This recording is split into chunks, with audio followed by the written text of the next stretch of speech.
আসসালামাইকুম viewers, Ronik technology YouTube channel থেকে আপনাদের সকলকে স্বাগতম। আশা রাখি সকলে ভালো আছেন। আবারও আপনাদের সামনে নতুন একটি টিউটোরিয়াল নিয়ে হাজির হয়েছি। নিশ্চয়ই আপনারা থাম্বনেল দেখে বুঝতে পারছেন আজকে আমি কোন টপিক নিয়ে কথা বলবো।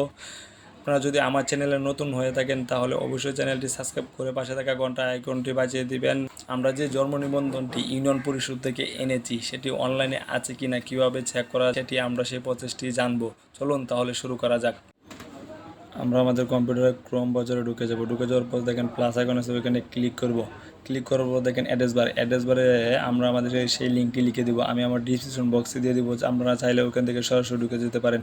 দেখেন আমি আমার লিঙ্কটি দিয়ে দিচ্ছি, eberif.bdris.gov.bd। তারপর ইন্টারভিউ প্লেস করে দেবো। প্লেস করবো দেখেন এরকম একটি ইন্টারভিউ চলে আসবে। ইন্টারভিউ চলে আসার পর দেখেন এখানে কি লেখা আছে, জন্ম নিবন্ধন তথ্য যাচাই এর জন্য 17 অঙ্কের জন্ম নিবন্ধন নাম্বার ও জন্ম তারিখ প্রবেশ করুন, বার্থডে রেজিস্ট্রেশন নাম্বার। আমরা যে জন্ম নিবন্ধনটি চেক করতে যাচ্ছি আমরা সেই জন্ম নিবন্ধনের বার্থডে সত্য বিজিটের নাম্বারটি দিয়ে দিব।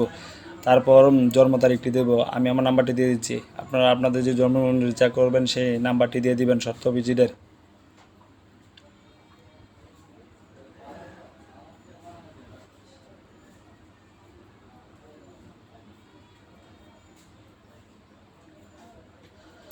ডেট অফ বার্থডে প্রথমে ইয়ার দিব, আমাদের জন্ম নিবন্ধনের যে জন্ম তারিখটা আছে আমরা সেটি দিয়ে দিব। তারপর মান্থ, তারপর ডে। তারপর দেখেন এখানে কী আছে, ক্যাপচার কোড দেখেন এখানে 36+32 আমাদের যোগফল যত হবে আমরা অত দিয়ে দিব। দেখেন আমি যোগ করে দিয়ে দিচ্ছি।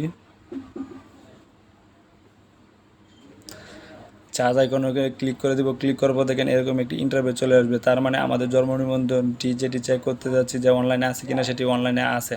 দেখেন এখানে সব কিছু শো করেছে।